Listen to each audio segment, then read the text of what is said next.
Taurus, hi! Welcome to Mr. Queen PH at ito ang yung energy update for January 1 to 15, 2025. Ayan, Happy New Year sa inyo! How's your New Year? So if you're interested in private readings, meron tayong link sa description at sa pinned comment. Paka-check nyo na lang information kung paano mag-book for a private reading. And please subscribe to our channel to show your support, like, share this video, and comment na rin kayo kung kayo naka-resonate. And thank you sa lahat ng mga hindi nagsiskip ng ads.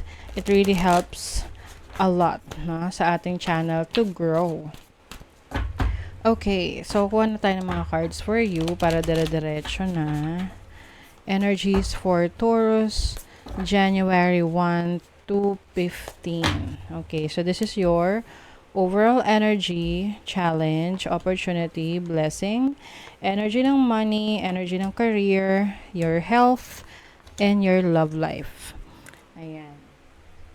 So, kuha pa tayo ng ibang mga cards para dire-diretso na tayo. So, kwento nyo naman, kumusta ang inyong New Year celebration? Saan kayo nagpunta? Paano kayo nag-celebrate? Sa ibang parts ng maulan eh. Oo. So medyo na late yung celebration ng iba. Dito sa amin maulan. Okay, let's see what else. Kukuha na tayo ng cards for you para dire-diretso na lang. Hindi na tayo magsha-shuffle. Okay. Ayan. So, Aries, let's see. But Aries, Taurus. Kasi sinundan yung Aries eh. Okay, anyway, Taurus. So, your overall energy is the Three of Wands. Wow, ang ganda nito kasi this is about growth and expansion. So, ngayong first half ng January, iniisip mo na kung paano mo mas papauunlad ang sarili mo, ang career mo, ang business mo, ang buhay mo, no? So, maaring may mga plans ka na. Yung iba, you have plans of traveling to some places or reaching out to people, connecting more. You want to go out more.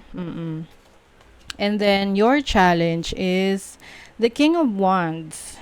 Ooh, as a challenge, yung iba, maaring pagdating sa confidence ninyo, if you can, go out of your way, pwedeng yun yung isa sa pumipigil sa inyo yung confidence ninyo. Kasi pwedeng feeling nyo you're not good enough, feeling nyo hindi nyo kaya, or you're not that presentable enough, no, para to go out with and meet new people. But depende na kasi yan sa paano mo dadalhin yung sarili mo. How will you carry yourself? So, I think ito yung kailangan mong i-develop sa sarili mo, your confidence to love yourself more, to focus on your talents, your skill set. Kasi marami tayong mga strengths and weaknesses. So, with you focusing on your weaknesses, syempre, magle-lessen yung confidence mo kasi yung weakness mo. But, it's much better to focus on your strength, yung lakas mo, saan ka magaling. Kasi yun yung magki-carry sa'yo, yun yung magdadala sa'yo, yun yung magbibigay sa'yo ng growth. Okay? So, your opportunity is the Nine of Wands. You have the opportunity to become stronger. Nine of Wands is someone na kayang-kaya niyang i-handle yung challenges sa buhay niya dahil hindi siya basta-basta nawawala ng pag-asa. Okay?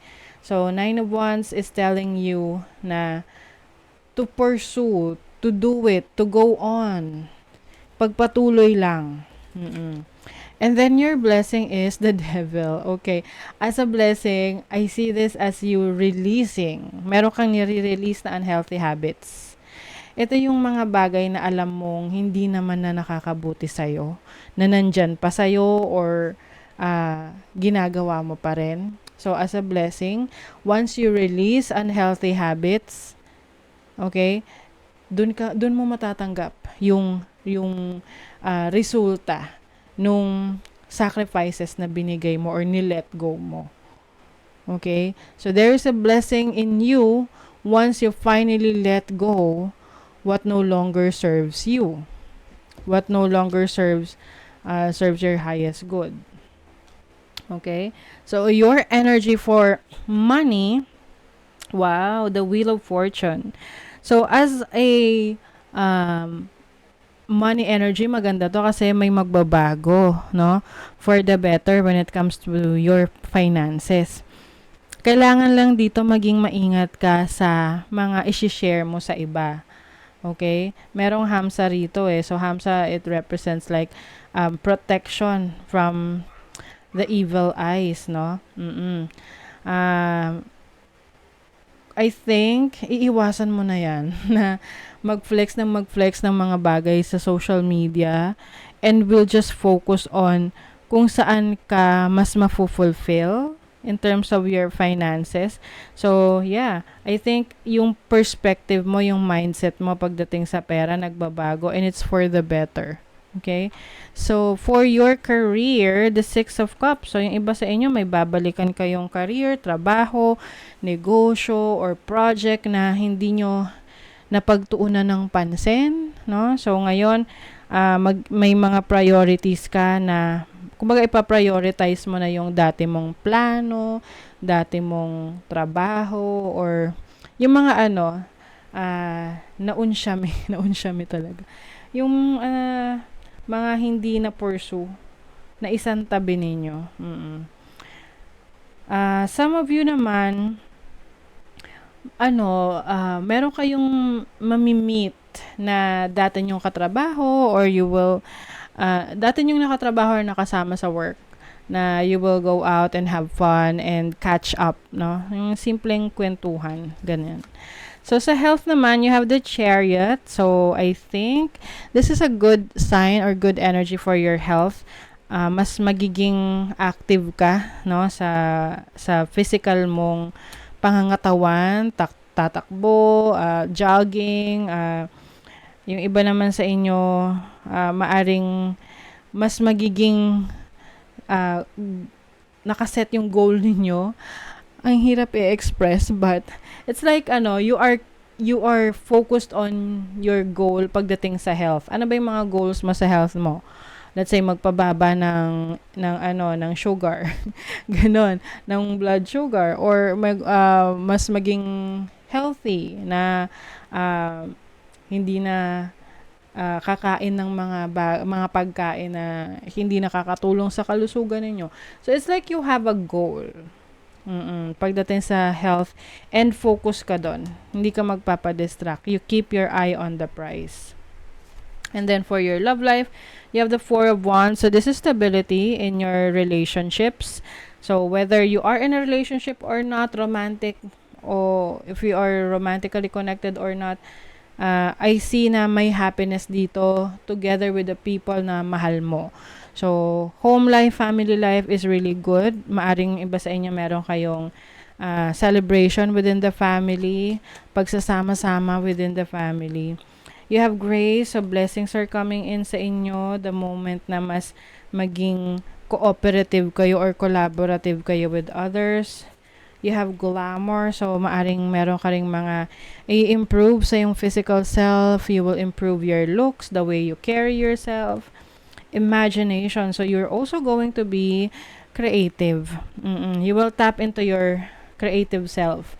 Can be anything, content creation, painting, your crafts, anything that will tap into your talents, your gifts. Yan. Keep your life in balance. So, 'di ba? Keep your life in balance. May mga oras at panahon ka sa mga importanteng bagay sa buhay mo na nangangailangan ng attention mo. Persevere and you will overcome problems. Yes. So, lahat ng pagtatrabahuhan mo, lahat ng e-effortan mo, sacrifices na ibibigay mo, they are all going to be worth it. Position of authority. So, some of you, may opportunity kayo na ma-promote or to be in control of your life. Wow, good fortune. This is a great card for you, Taurus. So, merong kaperahan na darating.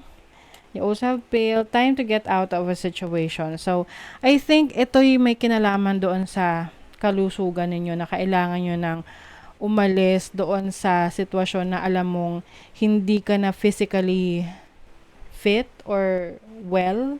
Can be physically, mentally, emotionally. So, you're getting out of that situation. Okay?